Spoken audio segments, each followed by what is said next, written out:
Hello friends, welcome to our YouTube channel. तो आज हम लोग बात करने वाले हैं BBMKU में सेमेस्टर 2 का जो है सेमेस्टर 1 का रिजल्ट आ चुका है। सेमेस्टर 2 में बहुत जल्द एडमिशन हो करके एग्ज़ाम फॉर्म भी भरा जाएगा। ये सब आपको 1 से 1.5 महीने के अंदर देखने को मिल जाएगा। तो चलिए हम लोग सेमेस्टर 2 का तैयारी शुरू करते हैं, क्योंकि बहुत जल्दी एग्ज़ाम हो जाएगा आपका। देरी नहीं कीजिए, और यदि आप चैनल पर नए हैं तो चैनल को सब्सक्राइब कर लीजिए। सारे पेपर को इसमें कवर कराया जाएगा। तो आज हम लोग बात करने वाले हैं कि मेजर पेपर के रूप में, ठीक है, जिनका अभी हिस्ट्री ऑनर्स है, तो आज ये वीडियो उसके लिए है। ठीक है, तो देखेंगे सेमेस्टर 2 में जो आपका एग्ज़ाम होगा मेजर पेपर का, वो आपका 75 मार्क्स का होगा। ठीक है, और इसमें से आप लोगों को टोटल 4 यूनिट पढ़ने हैं। ठीक है, यूनिट 1, यूनिट 2, यूनिट 3 और यूनिट 4, 4 यूनिट पढ़ने हैं। और इन चारों यूनिट से ऐसे ऐसे क्वेश्चंस तैयार किए हैं मैंने, जो बहुत ज़्यादा एग्जाम के लिए क्या है, इम्पोर्टेंट है। ठीक है, तो चलिए देखते हैं कि पहला क्वेश्चन इसमें से क्या है। पहला जो क्वेश्चन है इसमें कि प्राचीन भारतीय इतिहास के प्रमुख साहित्यिक, पुरातात्विक एवं विदेशी यात्रियों के स्रोतों का विस्तृत वर्णन करना है। जो प्राचीन भारत का इतिहास है उसमें क्या क्या साहित्यिक स्रोत है, पुरातात्विक स्रोत है, विदेशी यात्रियों का स्रोत है, इसके बारे में आपको वर्णन करने बोला गया है। तो सबसे पहले यहाँ ध्यान से देखिए कि अगर इसका बात करेंगे हम लोग प्राचीन भारत के इतिहास के अध्ययन के लिए, तो हमें विभिन्न प्रकार का स्रोत देखने को मिलता है। इन स्रोतों का जो मुख्य रूप है उसको 3 भागों में बांटा गया है। पहला जो भाग है उसको साहित्यिक स्रोत बोलते हैं, दूसरा को पुरातात्विक स्रोत बोलते हैं, और तीसरा को विदेशी यात्रियों का स्रोत कहा जाता है। और इस स्रोत की सहायता से हम लोग प्राचीन भारत के राजनीतिक, सामाजिक, आर्थिक और धार्मिक एवं सांस्कृतिक जीवन की जानकारी को प्राप्त करते हैं। तो पहला हम लोग साहित्यिक स्रोत का बात करेंगे कि साहित्यिक स्रोत इसमें से क्या क्या है। तो ये स्रोत लिखित रूप में उपलब्ध होता है। ये 2 भागों में बटा होता है, एक धार्मिक साहित्य और दूसरा है लौकिक साहित्य या अधार्मिक भी इसको कह सकते हैं।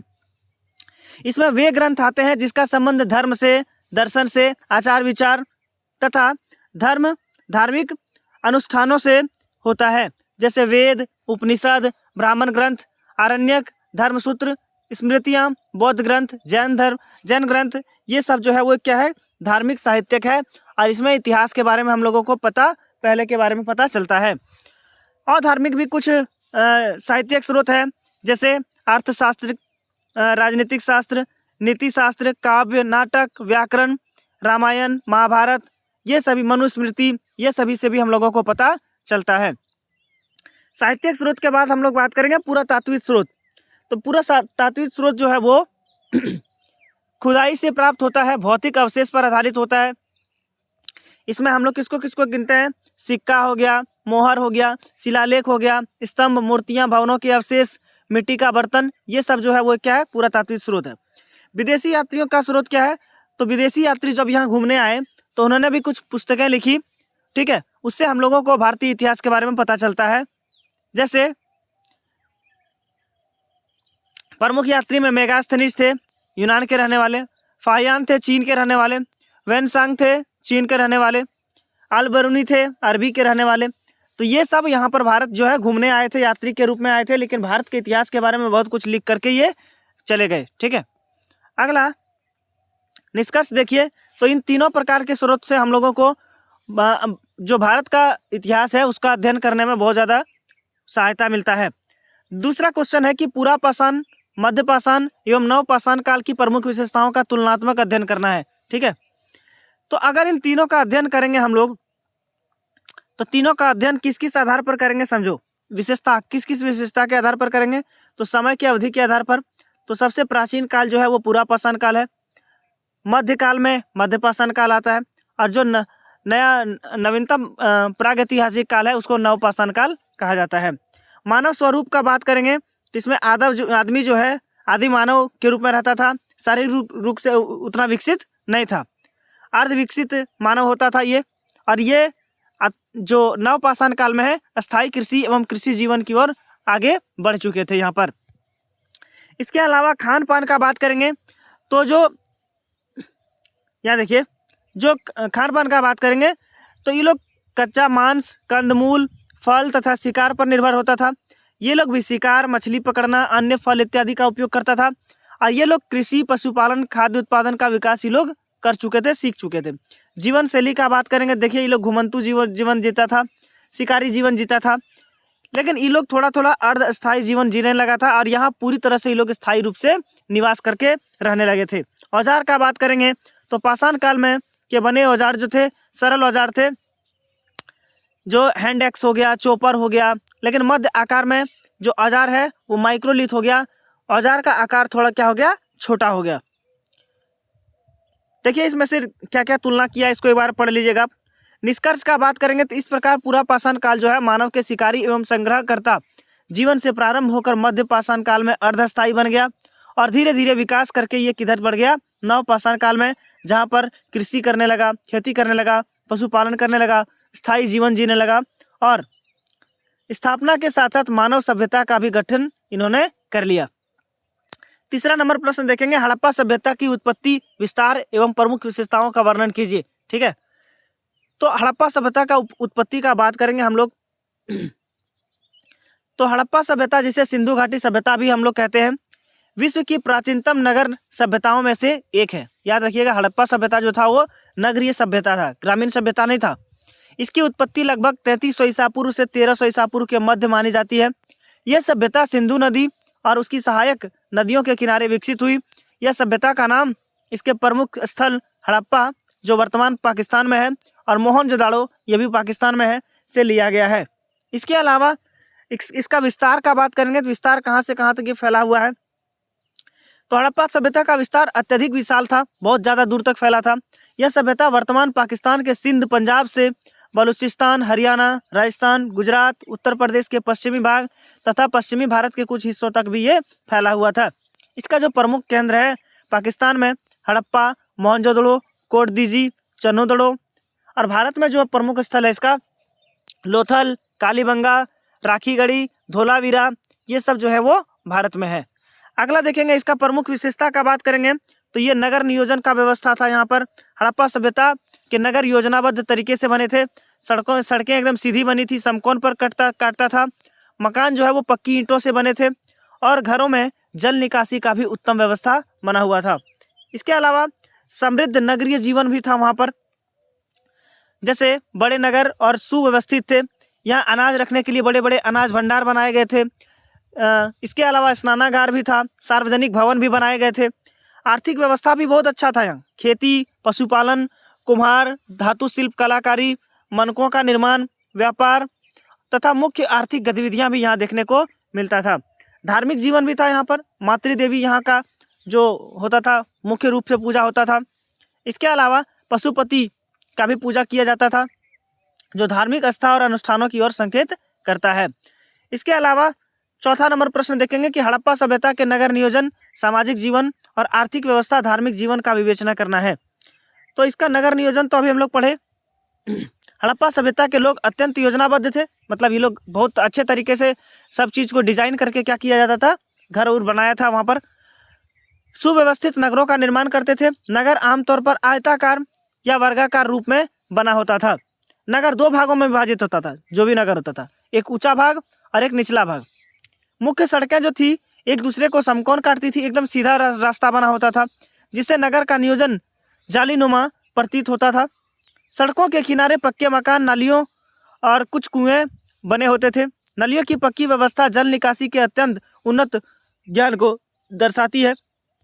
इसके अलावा सामाजिक जीवन का अगर बात करेंगे हड़प्पा सभ्यता में, तो हड़प्पा सभ्यता में समाज में वर्गों में विभाजित था, जिसका प्रमाण मकानों के आकार और सामग्री की विविधता से मिलता है। ठीक है, कई वर्गों में विभाजित था वहाँ भी। व्यापारी, मजदूर और शासक वर्ग के लोग भी रहते थे। स्त्रियों को भी समाज में सम्मानजनक स्थान प्राप्त था, जिसका प्रमाण विभिन्न मूर्तियों से मिलता है। लोग सामूहिक रूप से रहते थे और सामाजिक जीवन संगठित करते थे। आर्थिक व्यवस्था का अगर बात करेंगे तो आर्थिक व्यवस्था था किस प्रकार था, समझिए। हड़प्पा सभ्यता की आर्थिक व्यवस्था मुख्यतः किस पर निर्भर थी, कृषि और पशुपालन। इसके अलावा छोटा मोटा उद्योग भी करता था, व्यापार पर भी आधारित था। कृषि में गेहूं, जौ, कपास इत्यादि की खेती की जाती थी। पशुपालन में गाय, भैंस, भेड़, बकरी इत्यादि पालतू जानवर थे। कारीगर लोग मिट्टी के बर्तन, आभूषण, धातु के उपकरण तथा कपड़े इत्यादि बनाते थे। आंतरिक एवं बाहरी व्यापार दोनों विकसित था यहाँ पर। मेसोपोटामिया, ईरान और मध्य एशिया के साथ व्यापार का प्रमाण भी इनका मिला है हड़प्पा सभ्यता का। धार्मिक जीवन का बात करेंगे तो ये लोग बताएं हम लोग कि सबसे ज़्यादा प्रकृति की पूजा करते थे, मातृदेवी का उपासना पर आधारित था। मातृदेवी की अनेक जो मूर्तियां हैं प्राप्त हुई है। इसके अलावा पशुपति का भी पूजा किया जाता था, पशुओं का भी पूजा किया जाता था, अग्नि का पूजा किया जाता था, वृक्ष का, जल का, इनका भी संकेत देखने को मिला है। अगला प्रश्न देखेंगे 5वां नंबर, वैदिक सभ्यता की उत्पत्ति, विस्तार तथा सामाजिक, आर्थिक एवं राजनीतिक एवं धार्मिक जीवन का वर्णन करना है। तो जो वैदिक सभ्यता है प्राचीन सभ्यताओं में से एक है। इसकी आधारशिला वेदों पर आधारित है। इसका मुख्यतः सप्त सिंधु क्षेत्र में हुआ था। यह समय लगभग 1500 ईसा पूर्व से 600 ईसा पूर्व तक माना जाता है। वैदिक सभ्यताओं को 2 भागों में विभाजित किया जाता है, एक ऋग्वैदिक काल और एक उत्तर वैदिक काल। ठीक है, अब इसका उत्पत्ति का बात करेंगे कि इसका कैसे उत्पत्ति हुआ। तो वैदिक सभ्यता की उत्पत्ति आर्यों के भारत आगमन से मानी जाती है। ठीक है, आर्य मध्य एशिया से होते हुए ईरान मार्ग से भारत के उत्तर पश्चिम में आ गए। उन्होंने यहाँ की स्थानीय जनजातियों से मिलकर इस सभ्यता की नींव रखी। ऋग्वेद इस काल का प्रमुख ग्रंथ होता था। तो सबसे पुराना वेद जो है वो क्या है? ऋग्वेद है, जिससे हमें उस समय के जीवन के बारे में जानकारी मिलती है। विस्तार का बात करेंगे तो प्रारंभ में यह सभ्यता सप्त सिंधु क्षेत्र जैसे सिंधु, झेलम, चिनाब, रावी, व्यास, सतलुज और सरस्वती नदियों के क्षेत्र में फैली थी। बाद में आर्यों ने गंगा, यमुना के दोआब तथा पूर्वी भारत की ओर विस्तार किया। उत्तर वैदिक काल यह सभ्यता पूरे उत्तर भारत में फैल गई। सामाजिक जीवन का बात करेंगे कि वैदिक काल में सामाजिक जीवन का व्यवस्था कैसा था। तो वैदिक समाज मुख्यतः जनजातीय व्यवस्था पर आधारित था। समाज 4 वर्णों में विभाजित था, ब्राह्मण, क्षत्रिय, वैश्य और क्या, शूद्र। इसके अलावा परिवार पितृसत्तात्मक था, संयुक्त परिवार प्रचलित था, स्त्रियों के सम्मान को प्राप्त था, वे शिक्षा प्राप्त कर सकती थी और यज्ञों में भाग ले सकती थी। विवाह तथा प्रथा प्रचलित थी एवं पत्नी की प्रथा भी सामान्य थी। इसके अलावा आर्थिक जीवन का बात करेंगे तो आर्यों की प्रमुख आजीविका पशुपालन थी, विशेषकर गाय पालन, कृषि भी की जाती थी। वे गेहूं, जौ, चावल इत्यादि की फसलें क्या करते थे? उगाते थे। आगे बात करते हैं कि छोटा मोटा उद्योग भी था, बुनाई, धातु निर्माण, कुम्हार इत्यादि के कार्य भी वहाँ पर किए जाते थे। इसके अलावा राजनीतिक जीवन का बात करेंगे तो राजनीतिक व्यवस्था गणतंत्रीय थी। प्रत्येक जनजाति का अपना प्रधान राजा होता था। सभा और समिति नामक 2 संस्थाएं थी जो महत्वपूर्ण निर्णय लेती थी। राजा का चुनाव होता था, वह पूर्णतः निरंकुश नहीं थी। युद्ध और रक्षा की जिम्मेदारी भी समाज के लोगों की होती थी। धार्मिक जीवन का बात करेंगे तो वैदिक धर्म में प्रकृति की पूजा पर आधारित था। प्रमुख देवता जो थे इंद्र, वरुण, मित्र, अग्नि, सोम इत्यादि का पूजा किया जाता था। अगला प्रश्न देखिए, जैन धर्म के उदय के कारणों तथा महावीर स्वामी के जीवन एवं शिक्षाओं का विस्तार से वर्णन करना है।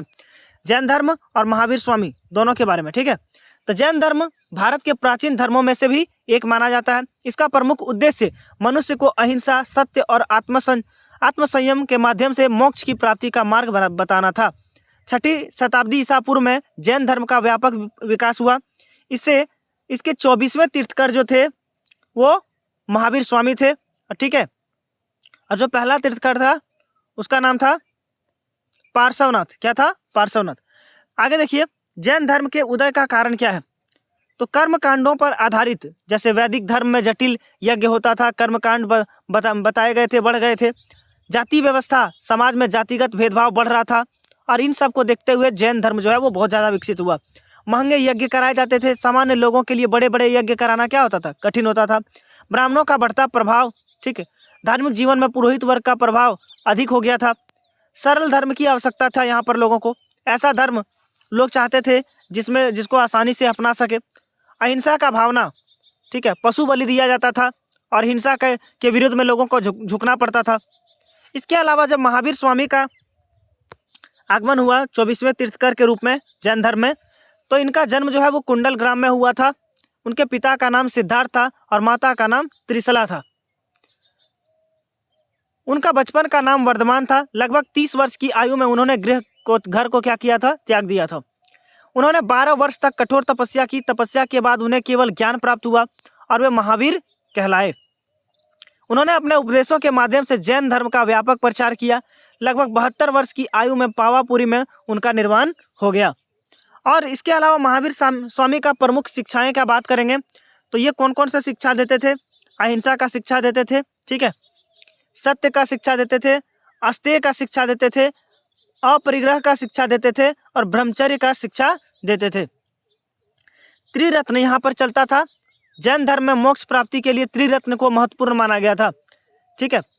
इसके अलावा निष्कर्ष देखेंगे तो जैन धर्म ने भारतीय समाज को अहिंसा, सत्य, त्याग, अपरिग्रह और आत्मसंयम का संदेश दिया है। जैन धर्म बहुत ज़्यादा विकसित हुआ। इसके अलावा बौद्ध धर्म का भी बात करेंगे तो बौद्ध धर्म में भी कुछ ऐसा ही है। बौद्ध धर्म के उदय के कारणों तथा महात्मा बुद्ध के जीवन एवं प्रमुख शिक्षाओं का विवेचना करना है। तो बौद्ध धर्म 6ठी शताब्दी ईसा पूर्व में भारत में उत्पन्न हुआ। इसके संस्थापक महात्मा बुद्ध थे, ठीक है। यह धर्म करुणा, अहिंसा और मध्यम वर्ग पर आधारित था। इसने भारतीय समाज को नई दिशा प्रदान की। बौद्ध धर्म के उदय का कारण अगर देखेंगे तो बौद्ध धर्म जो है, बौद्ध धर्म में कर्मकांडों की अधिकता और यज्ञों में पशु बलि से लोग दुखी थे। जैसे जैन धर्म विकसित हुआ वैसे ही ये भी विकसित हुआ। जाति व्यवस्था बहुत कड़ा हो गया था, भेदभाव पूर्ण हो चुका था, ब्राह्मण समाज का वर्चस्व बढ़ता चला गया, लोगों में सरल और नैतिक की धर्म की आवश्यकता महसूस हो गई, ठीक है। युद्ध और अहिंसा के लोग त्रस्त थे, वे शांति और अहिंसा चाहते थे, इसीलिए बौद्ध धर्म को अपनाया गया। महात्मा बुद्ध का जीवन का बात करेंगे तो महात्मा बुद्ध का जो जन्म है लुम्बिनी नेपाल में हुआ था। शाक्य कुल में उसका जन्म हुआ था। उनके पिता का नाम शुद्धोधन था और माता का नाम महामाया था। बचपन में उनका नाम सिद्धार्थ था, ठीक है। बचपन विलासिता में बीता। 29 वर्ष की आयु में उन्होंने संसार के दुखों को देखकर घर क्या कर दिया, त्याग कर दिया। 6 वर्ष तक कठोर तपस्या की परंतु सत्य की प्राप्ति नहीं हुई। फिर उन्होंने मध्यम मार्ग अपनाया और बोध गया में पीपल वृक्ष के नीचे ध्यान लगाकर ज्ञान का प्राप्ति किया और वे बुद्ध कहलाए। उन्होंने सारनाथ में अपना पहला उपदेश दिया था, जहां 5 भिक्षु उनके शिष्य बन गए। उन्होंने 45 वर्ष तक अपने उपदेशों का प्रचार किया और 80 वर्ष की आयु में कुशीनगर उत्तर प्रदेश में उसका महानिर्वाण हो गया। इनका 4 आर्य सत्य जो है, ठीक है, लिखा गया है इसमें। अष्टांगिक मार्ग है, अन्य प्रमुख शिक्षाएं भी इन्होंने भी दिया है, इन सभी को भी देखा गया इसमें। अगला देखेंगे जनपद और महाजनपद के उदय का व्याख्या करते हुए मगध साम्राज्य के उदय के प्रमुख कारणों का व्याख्या करना है, वर्णन करना है। तो वैदिक काल के उत्तरार्ध में जब लोग उपयोग कृषि व्यापार उद्योग होगा, वहाँ पर उद्योग कृषि व्यापार नगरों और जनसंख्या में वृद्धि हुई, तब छोटे छोटे जन एवं कुल मिलकर बड़े राजनीतिक राज्यों में संगठित हो गए। इन्हीं को क्या कहा गया, जनपद कहा गया, ठीक है। जब छोटा छोटा कुल मिलाकर एक बड़ा राजनीतिक रूप में संगठित हो गया तो उसको जनपद कह दिया गया। 6ठी शताब्दी ईसा पूर्व में ये जनपद और अधिक शक्तिशाली होकर महाजनपद कहलाया, और जब ये ज़्यादा शक्तिशाली हो गया तो जनपद का ही नाम बदलकर क्या कह दिया, महाजनपद कर दिया। जनपदों का उदय कैसे हुआ? वैदिक काल में के उत्तरार्ध में बसने वाले आर्य अनेक जनों या कुलों से विभाजित हो गए थे। कृषि के विकास, लोह उपकरणों के प्रयोग और स्थायी ग्रामों के कारण उत्पादन बढ़ गया था। व्यापार और वाणिज्य में वृद्धि होने के कारण जिससे धन संचित होना संभव हुआ। इन कारणों से जनों में स्थायी भूभाग और अधिकतर छोटे छोटे राजनीतिक इकाइयां बनी, जिनको जनपद कहा गया। इनके अपने प्रशासन, सेना और कर का व्यवस्था भी अलग होता था। महाजनपद का उदय कैसे हुआ? ठीक है, तो जब 6ठी शताब्दी ईसा पूर्व में जनपद और शक्तिशाली हो गया, बड़े राज्यों का रूप लेने लगा, तो ऐसे में कुल 16 महाजनपद बने थे। ये महाजनपद अंग, मगध, काशी, कोसल, वज्जी, मल्ल, चेदी, वत्स, कुरु, पंचाल, ये सभी थे महाजनपद। मगध के साम्राज्य के उदय का प्रमुख कारण क्या था? तो मगध का साम्राज्य का उदय का प्रमुख कारण भौगोलिक स्थिति था। उपजाऊ भूमि था, खनिज संपदा था, घने जंगल था, अनुकूल जलवायु था, कुशल शासक था, दृढ़ प्रशासन था और व्यापारिक वाणिज्य था। ये सब कारण है मगध साम्राज्य के उदय का प्रमुख कारण है। इसके अलावा राजधानी का स्थानांतरण भी था। अगला देखेंगे चंद्रगुप्त मौर्य और बिंदुसार के शासन में उपलब्धियों का वर्णन करते हुए मौर्य साम्राज्य का स्थापना को समझाना है। तो समझिएगा मौर्य साम्राज्य के बारे में। मौर्य साम्राज्य प्राचीन भारत का पहला विशाल साम्राज्य था, जिसकी स्थापना चंद्रगुप्त मौर्य ने की थी। यह साम्राज्य लगभग 322 ईसा पूर्व से 185 ईसा पूर्व तक विद्यमान रहा। चंद्रगुप्त मौर्य के पश्चात उनके पुत्र बिंदुसार ने सिंहासन संभाला और साम्राज्य का विस्तार तथा सुदृढ़ीकरण किया। इन दोनों शासकों ने अपने शासन नीतियों और उपलब्धियों द्वारा मौर्य साम्राज्य की नींव को मजबूत किया। ठीक है, तो चंद्रगुप्त मौर्य जो थे इन्होंने मौर्य साम्राज्य का स्थापना किया और इनका बेटा जो है बिंदुसार, इन्होंने भी बहुत ज़्यादा इसका प्रसार किया। ठीक है, बहुत आगे इसको बढ़ाया। इसके अलावा मौर्य साम्राज्य की स्थापना चंद्रगुप्त मौर्य ने किया था। इसके अलावा कब हुआ था? 340 ईसा पूर्व को माना जाता है। ठीक, उस समय भारत में नंद वंश का शासन था। नंद वंश का शासक अत्याचारी और अलोकप्रिय था। ठीक है, चाणक्य जो था, कौटिल्य विष्णुगुप्त नामक ब्राह्मण ने चंद्रगुप्त को नंद वंश को उखाड़ फेंकने के और विशाल साम्राज्य स्थापित करने के लिए क्या किया था? प्रेरित किया था। चाणक्य की सहायता और अपनी योग्यताओं के बल पर चंद्रगुप्त ने नंद वंश को पराजित किया और पाटलिपुत्र को अपना क्या कर लिया? राजधानी बना लिया। यूनानी शासक जो था सेल्यूकस निकेटर को भी पराजित किया और उनकी पुत्री हेलिना से विवाह किया था। बदले में 500 हाथी प्राप्त किए थे। इस प्रकार लगभग 322 ईसा पूर्व में मौर्य साम्राज्य का स्थापना हो गया था।